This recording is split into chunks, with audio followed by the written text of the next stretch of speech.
the wrong week to quit sniffing glue. What a piece of junk. She'll make .5 past light speed.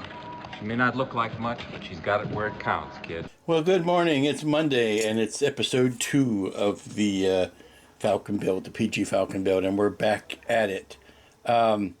Did some work over the weekend because I want to start today working on this cockpit.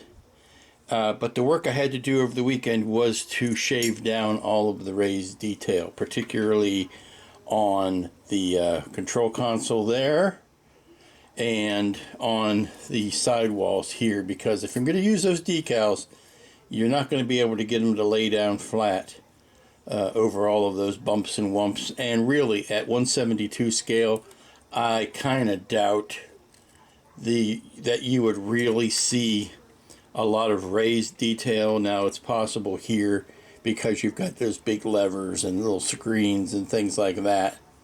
Those details I left. But your average side button, your average button on the side here, are you really going to see those at 1/72nd scale, because they are already each about as big as the hand on one of the characters. So just best to flatten those down and put decals over them. So let me zoom back out. And I've done the same thing here for the back wall so that it's going to be easier to lay that decal down. And that's where we're going to start today, I think.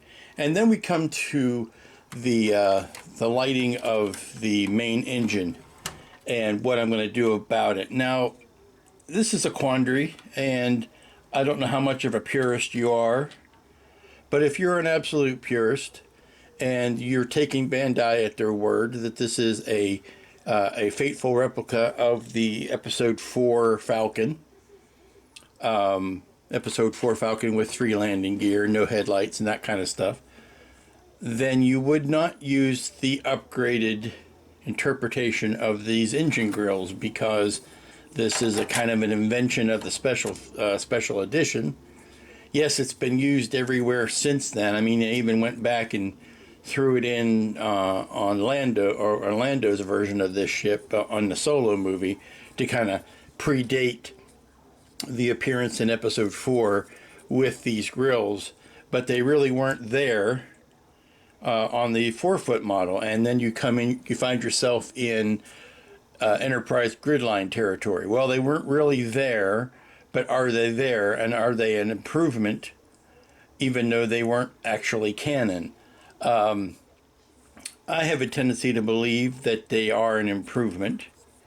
They give you a little bit of, added detail back there. I'm partial to the single blinding light that comes out of the back, like at the the escape of the Death Star and that kind of stuff, where all you see is just the one blinding light. But I'm willing to believe that blinding light is, a blown out version of that grill. So, do you put that in or not? Well, unfortunately, you kind of have to use these pieces unless you're going to scratch build a whole new assembly back here, because this is what they use to fill the space between here and here.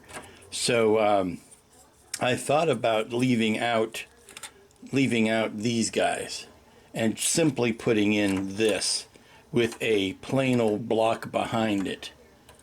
Just a plain, white milky piece of sheet styrene and with your bulbs behind that. And I may yet do that, but you kind of need these pieces to hold the outer pieces together. So unless I can simply glue those guys together, that may be what I do, because the only pegs that you get on the outside, for lack of a better term, all the pegs that hold it in place are on these pieces. These are the pegs that go in here, kind of hold it in place. But there is a set of 2 here and here, top and bottom. So I may try to glue just this outside thing together and see how it's going to work without using the center pieces. It's a long-winded way of saying that. So let's get on with today's work. Well, no, I have to revise myself, because after removing all of the inner pieces here from these, I see that there are no pegs. Those were all a function of these parts here. So gluing these together and simply putting this whole piece down in here might not be quite as easy as I was hoping. Let's find out. Well, looky here. It's mail call time, and I've got to be the luckiest SOB I know, because I don't deserve to be treated as well as Elliot Brown treats me. He has sent me a care package of LED strip lights. I wasn't begging for LED strip lights, Elliot. I honestly wasn't. But you are my own personal genie. I promise not to make you wear the harem costume, though, unless you really beg.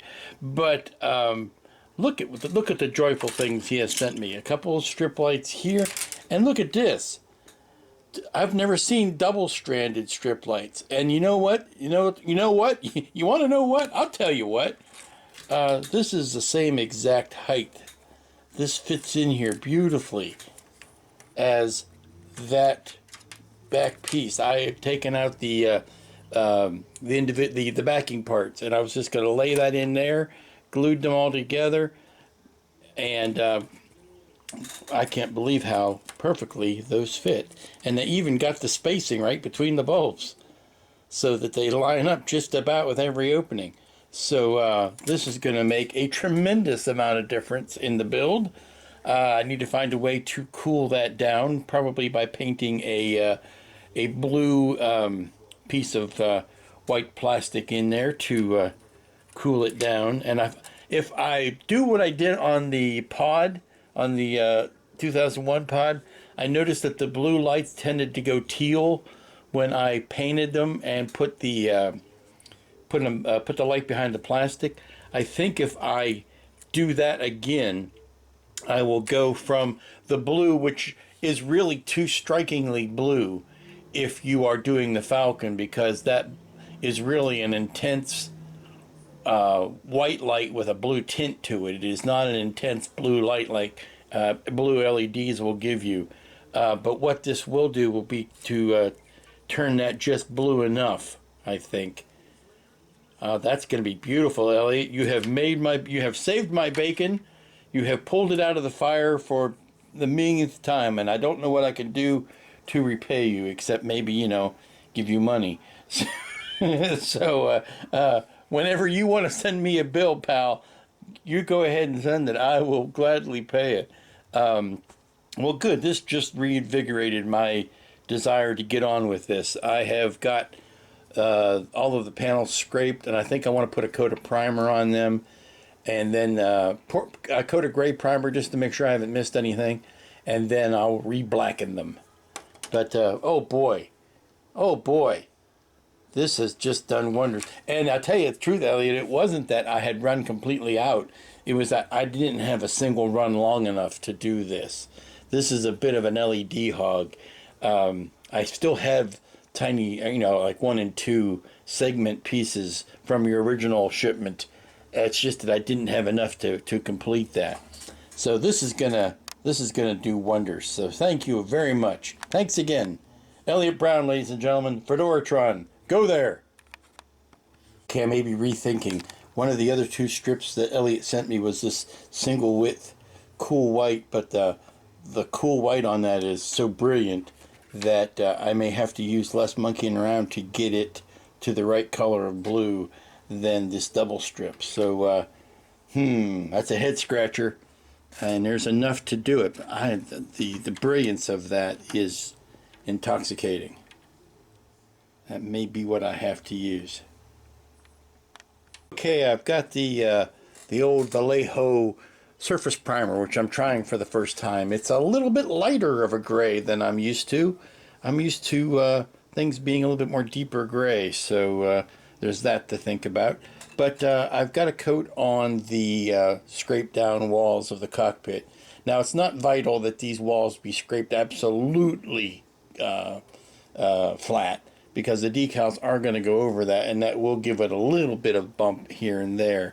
But I do need to get them clean enough so that the decals can go over them and look presentable. So this just shows me where I might want to take another pass with a file and which places are pretty good. Like the console there is pretty good. I don't need to do too much more work on that. But now that I have got that color, now that I've got the flatness established, I can go in and take the black. Probably won't be a black, probably will be a German gray, which is a very, very dark gray, over these consoles and get them ready for the decals. But yeah, and I also went ahead and did the walls of the gunners, even though they will end up being painted instead of decaled. I just like the way it brings out the detail, and I can really see what's going on there. And here is lastly the back wall. I have got that scraped mostly flat. I've masked off. There's bits there you can see where the light needs to come through from the back. So that is also, I probably will put a heavier coat of gray on that just because it's a clear part, and I want more masking of the light blocking variety there. I suppose I could put tape on the back of that, but what the heck, there's room for it. I can go ahead and put a gray coat on top of this. Okay, I've just been up to, who you say, Lou, what have you been up to? Well, I've been up to painting on some small details, painting the figures. I am letting this black that I have sprayed on dried, and what I did is use the semi-gloss Tamiya black, so that'll give me a slick enough surface to put the decals down on, I'm trusting.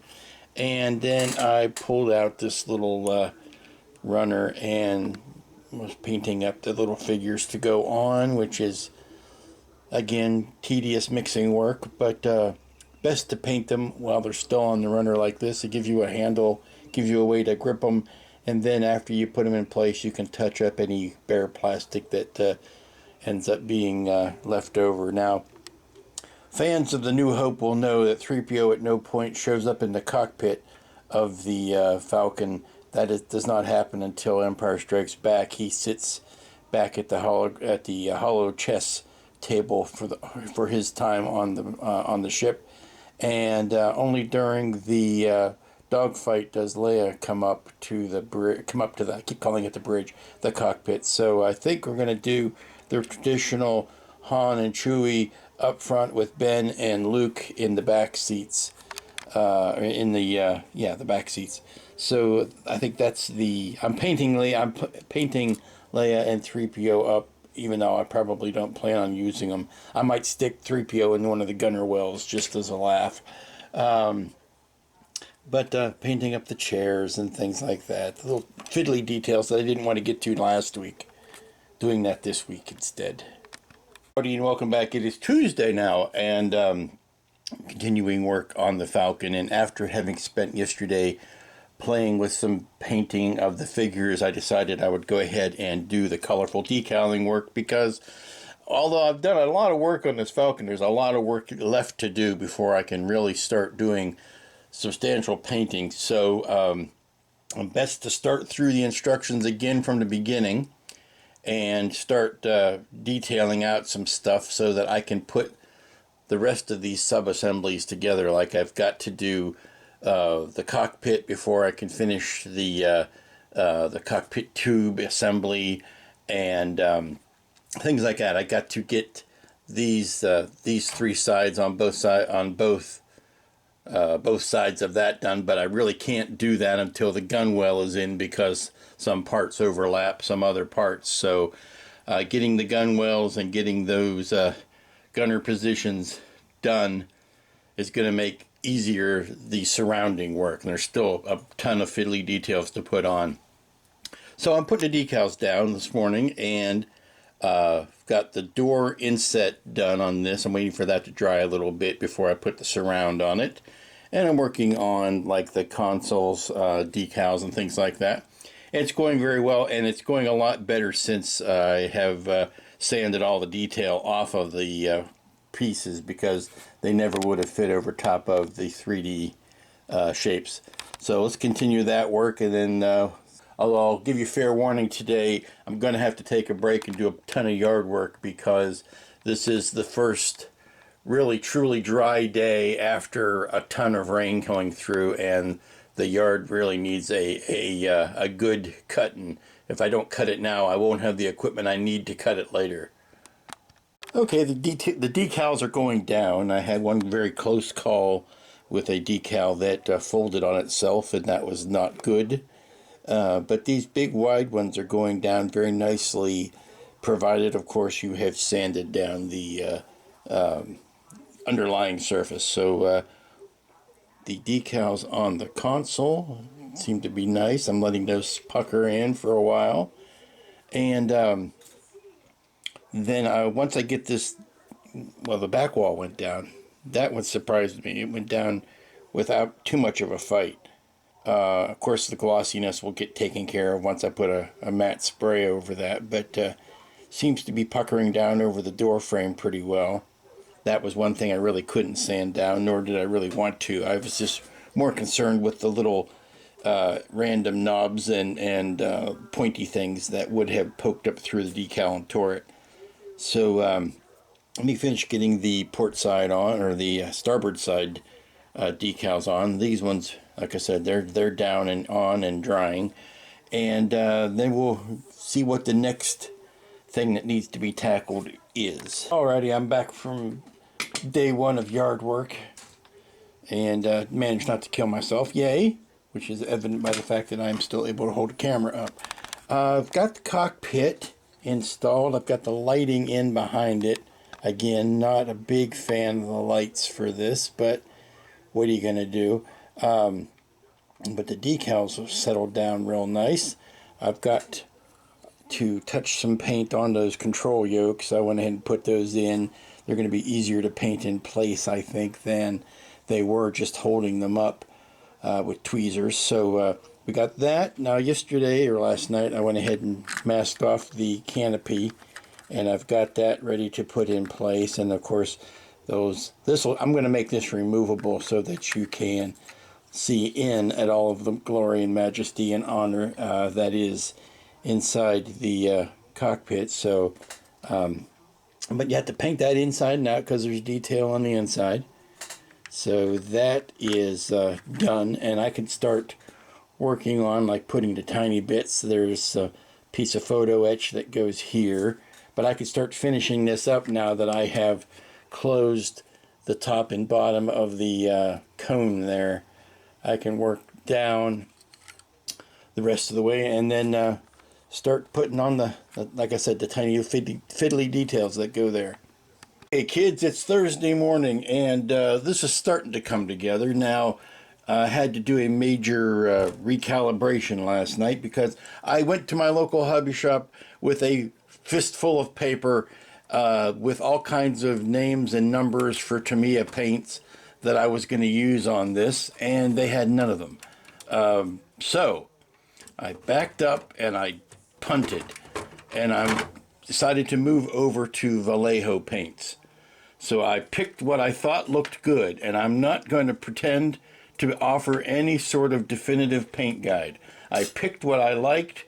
You're free to do the same. If you're looking to me for guidance, you've got problems.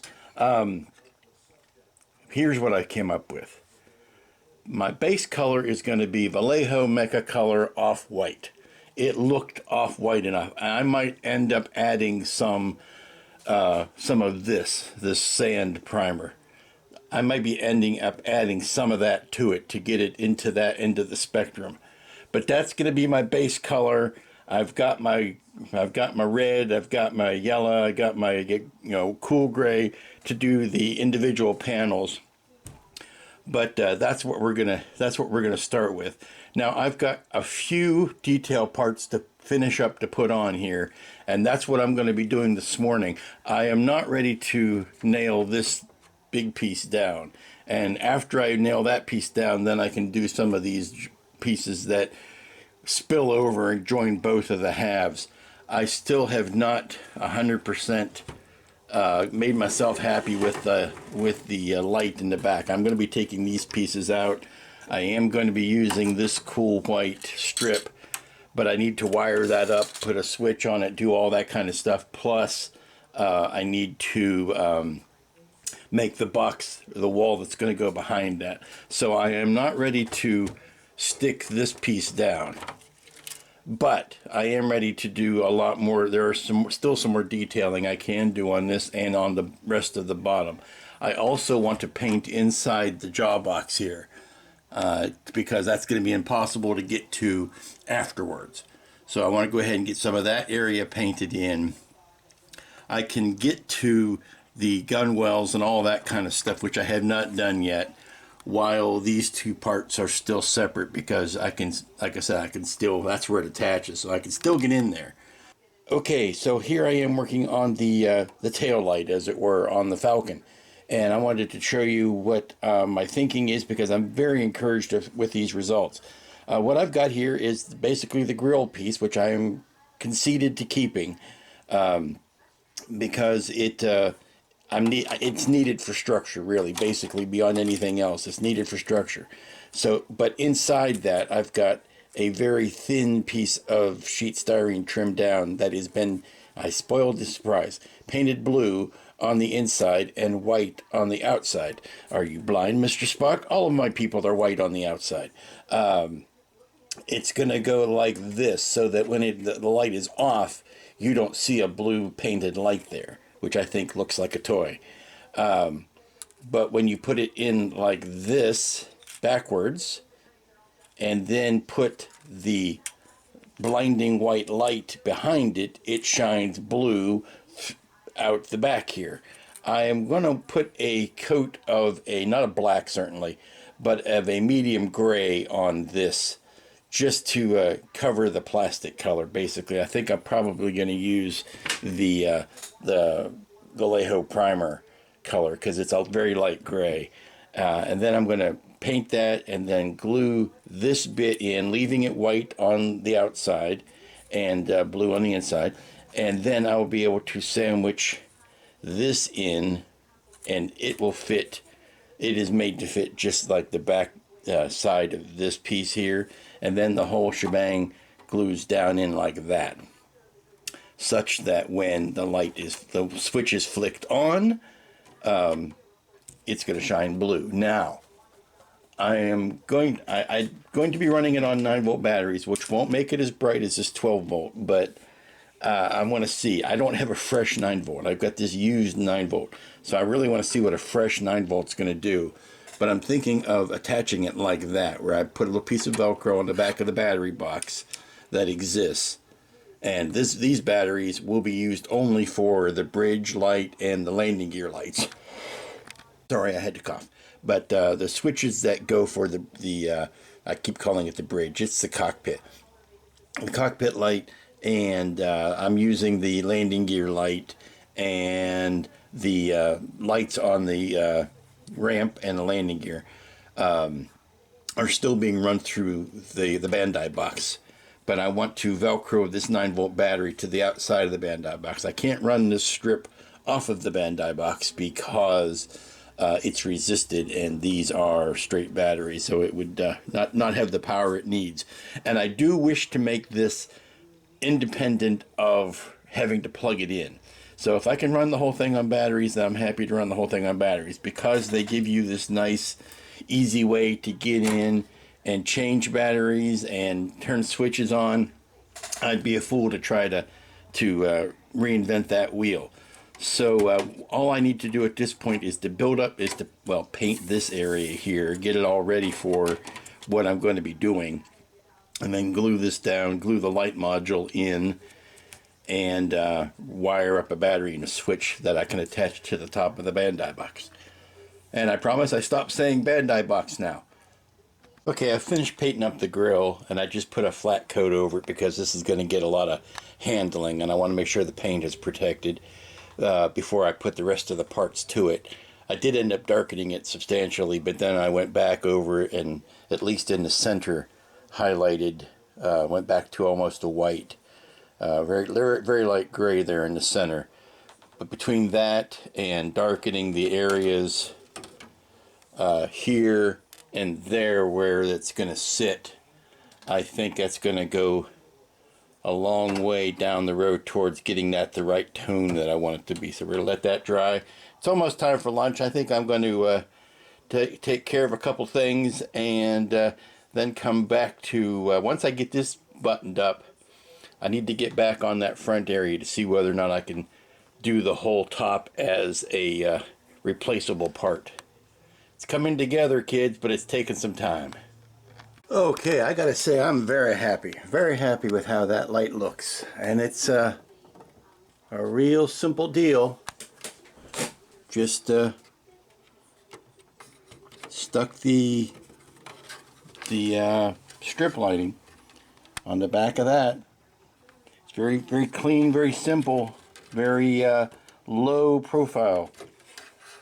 I'm trying to do this with one hand, I'm sorry, but putting that blue on the back side of it really helps, because then it doesn't look too horribly blue. It actually softens it to the point where it's just about right. And if I pull the power on it, it doesn't have that blue look there. I mean, it's white with a grid in front of it, but it doesn't have that imitation blue paint on it.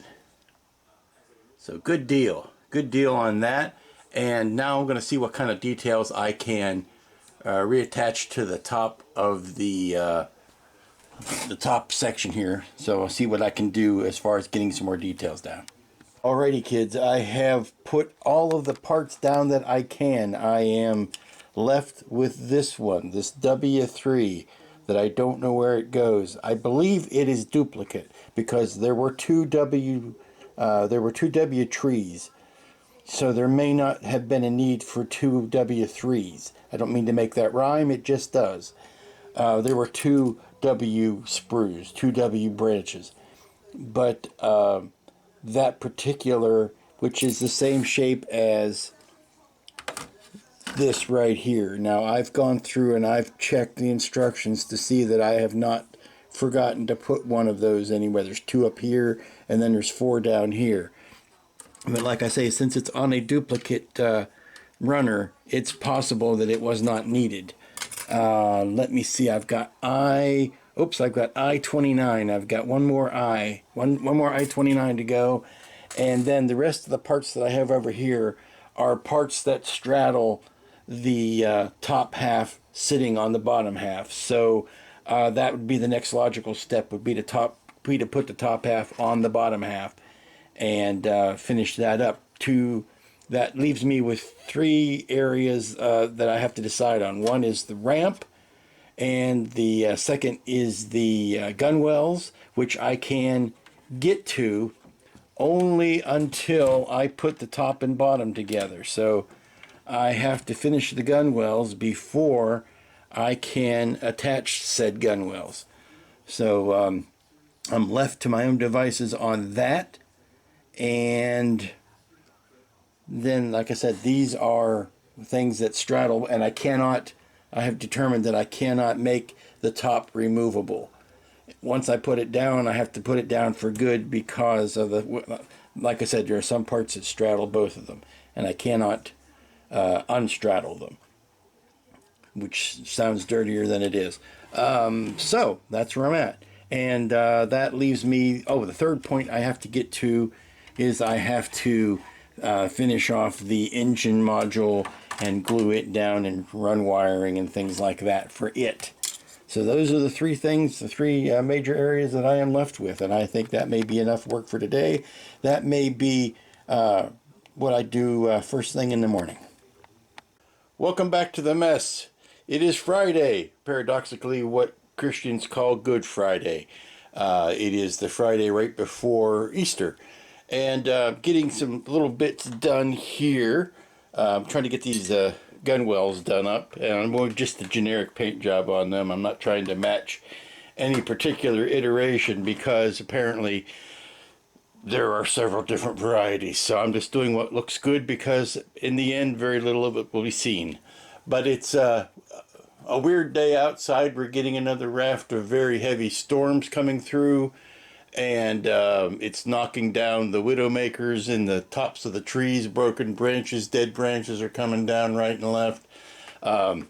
Even though it is very warm outside, it is also very cold, because it is 1 degree Kelvin. Yes, I got a Kelvin. I've had a Kelvin. I used a test shot to build the Kelvin and to make the paint mask for it, but I'm going to be building an official Kelvin. So there you go. Also in the box, yes, my friends, that is a smoothie. An old smoothie, you old smoothie. It makes sense since I am working on the Falcon that I would be in the snarky Han Solo, you old smoothie territory. But yes, this is an original kit, and we will see after I open it. I'm not going to do that now. What kind of damage is done to the old decals and what needs to be rebuilt. But just having the original box is something neat. So, and new Star Trek The Motion Picture. So this new in 1979. But getting back to Shea Falcon here. What I'd like to do is put the gunwales in today and get to the point where I can button this whole thing up. Now, I'm also at the point where I've got a little bit of room to play because I'm not using the lights that came with the kit, which means I've got extra LEDs. More importantly, I've got extra places to plug them in since I'm not using any of those. And I thought it would be neat to put a light in each of the gunwales, just you know, so you could see a little bit of what's going on in there.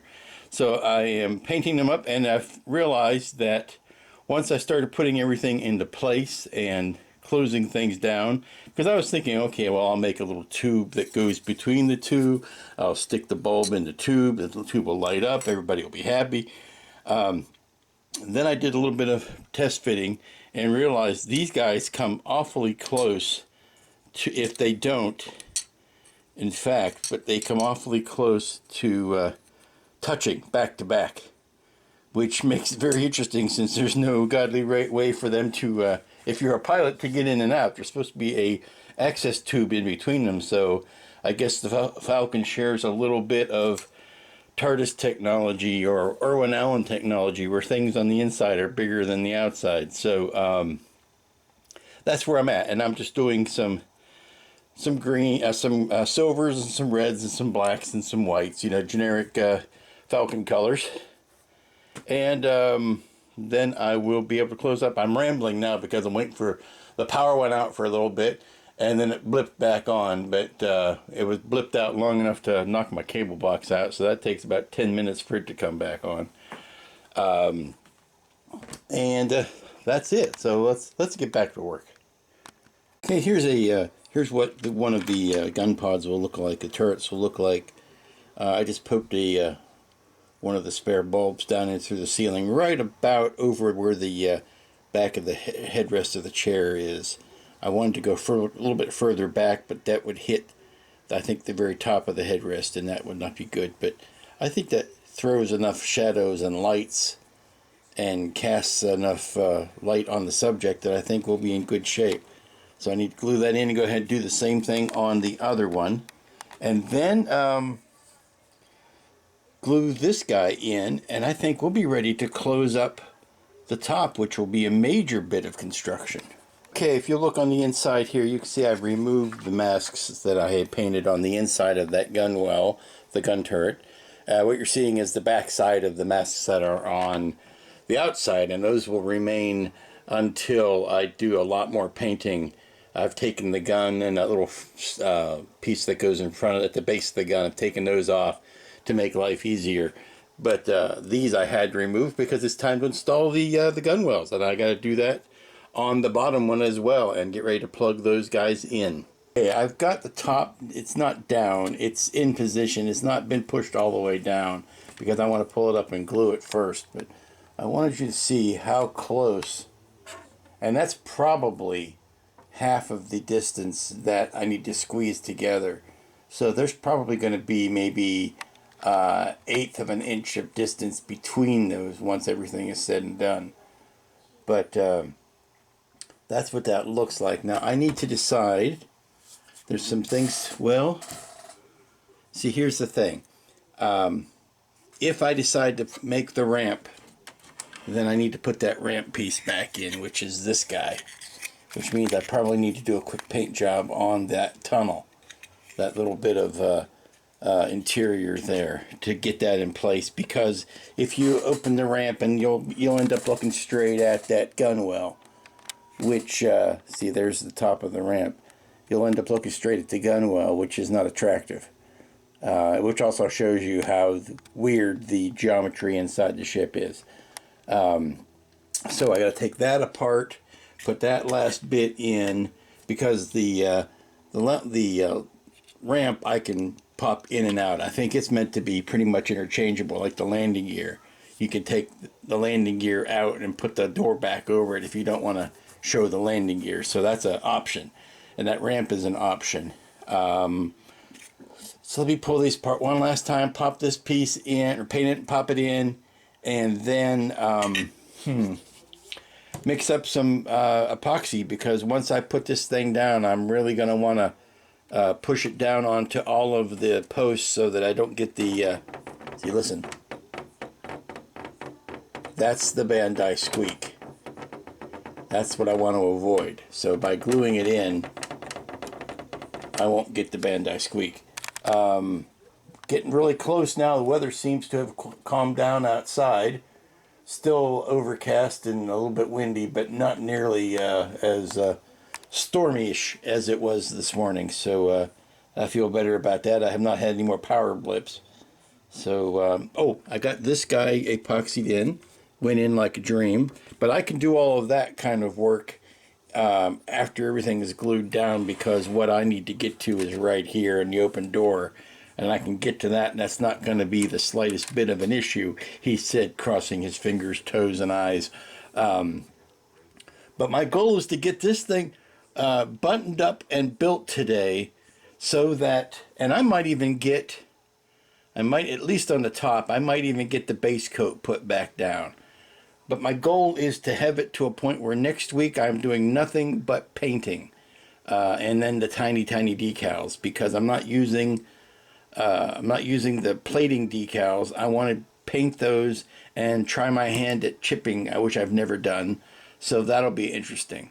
But the goal for today is to get this thing glued down, and I'm making good progress on that.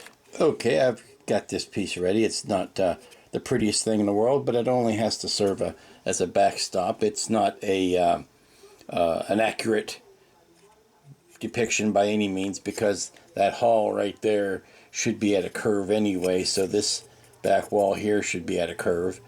But you work with what you got. So I'll plug this in place, pry these two pieces apart, plug that in place, place this in part. That's a lot of P's there. I'll go through that slowly again. Pry these apart. Put this in place. Replace this part. If you look at this, and you'll see I popped that in place. If you look at this one last time to see how she goes, you will see that there are literally 100 different connection points. The big ones I'm concerned with are, well, I'll point them out here. Let's see. They are here, here, here, here, here, here, and there. These two, and 1, 2, 3, 4, 5, 6. I'll lose count if I try it again. There's a blank ton of them.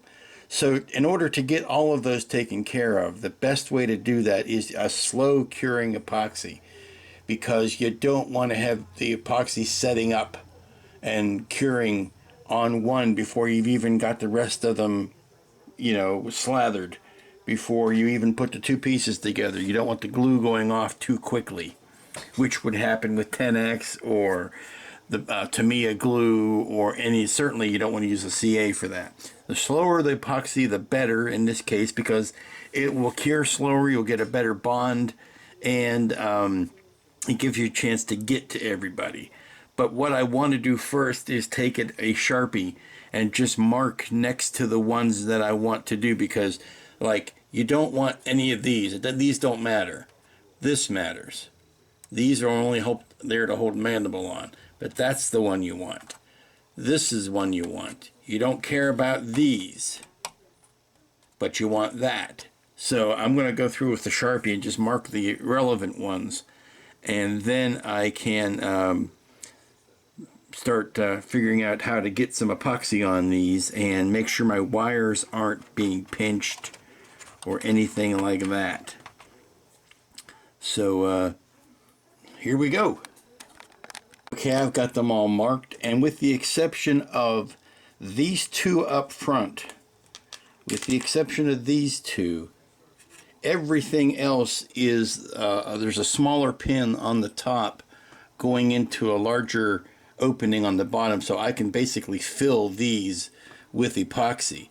These posts here actually fit into here. So in these cases, I want to put the epoxy. I'm afraid if I slop a bunch there, it's going to ooze out. So I'm going to have to be very careful with that. Just a tiny bit of epoxy there. But everything else is marked and ready for the gluing. So let me get some 15-minute epoxy whipped up. And the next time you see this, it will be after much huffing and puffing, but I will get the sections together. Okay, no broken bones, no broken vows, no broken promises. I did misjudge a couple of these guys. I had put epoxy over them, and they weren't for the connecting of top to bottom. They were for the connecting of these detail pieces. So while the epoxy was still wet, I went ahead and put those things down. But it took a few satisfying snaps to make sure everything was locked in, but it is good and firm and solid now. So no looking back, no point of no return, quite obviously. So gonna let that cure for a bit. I haven't had lunch yet, so I think I will do some of that lunching. I got church fish for dinner tonight, and there's only two things in this world better than church fish, and that one of them is church barbecue, and the other is church chicken. And by church chicken, I mean chicken that is made by the kind folks at your local church, not the fast food chain Church's chicken, which frankly I can't stomach. But we got church fish tonight for Good Friday, which is also the beginning of Passover, so shalom to my Hebrew friends.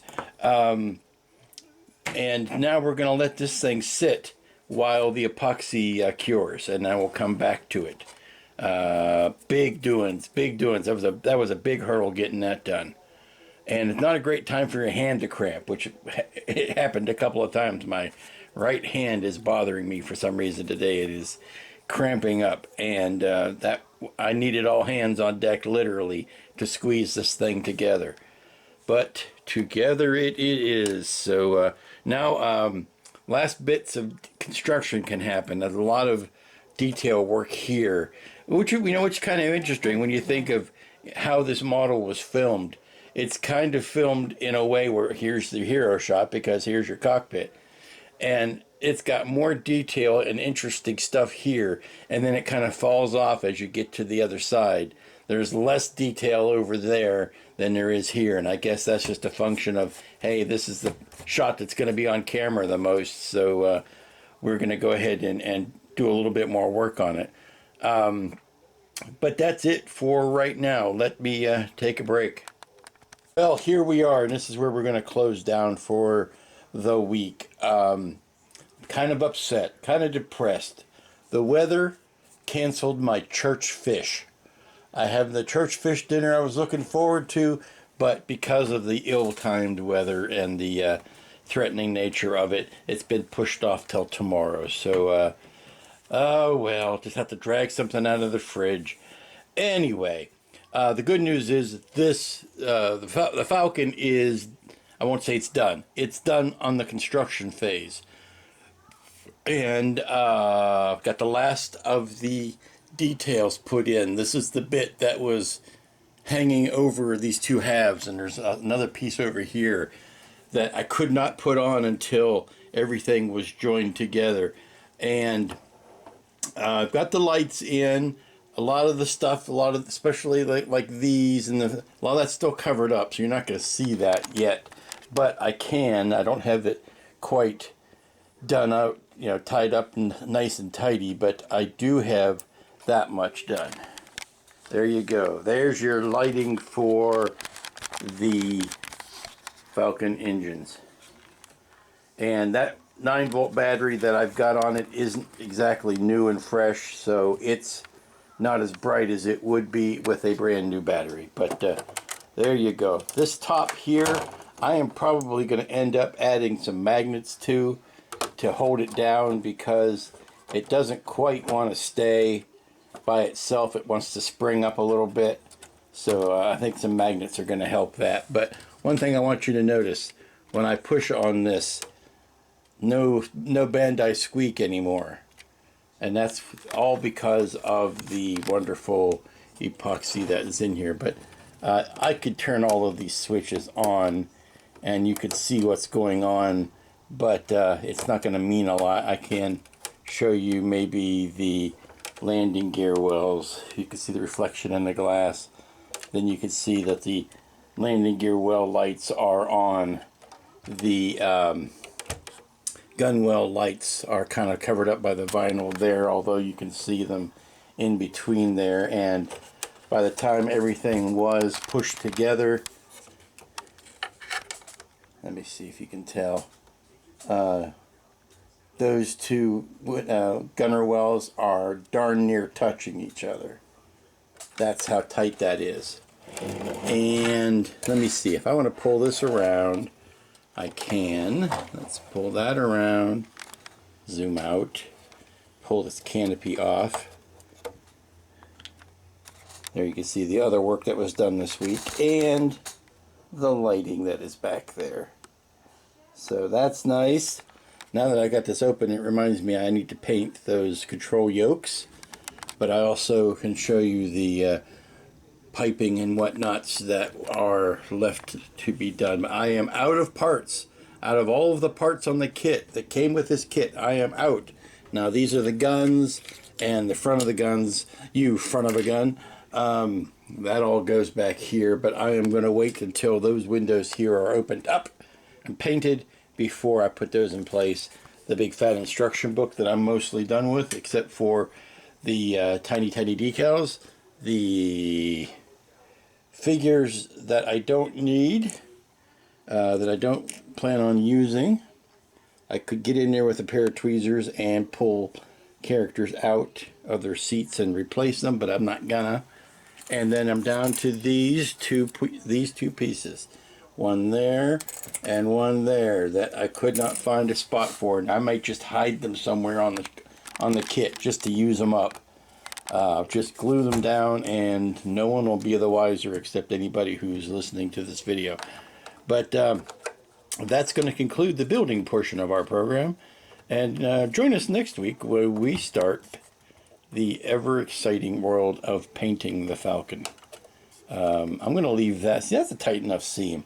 I'm not going to glue that on even after the window glass is clean. I'm going to be able to, so you can see the detail in there. But let's see, let me turn the engine lights off, and we will call this done for the week. And that, my friends, is where we're going to end up for the week. Sorry, I got this weird shadow on my face I wasn't planning on. There you go. That's where we're going to be finished for this week. It's episode 2. I want to make sure I do episodes and not weeks. Episode 2 of the Falcon build, and I'm glad to say that it's done with the building, and now we get on to this is where the fun begins. This is the painting, and that's really all there is to say. So until next week, happy Easter, happy Passover, happy full moon, which is it is tonight. But whatever your faith, enjoy this season. So until next week, when we will be tackling the paint job on this old rust bucket, you be good to each other, and we'll see you here in this hive of scum and villainy. I got a bad feeling about this.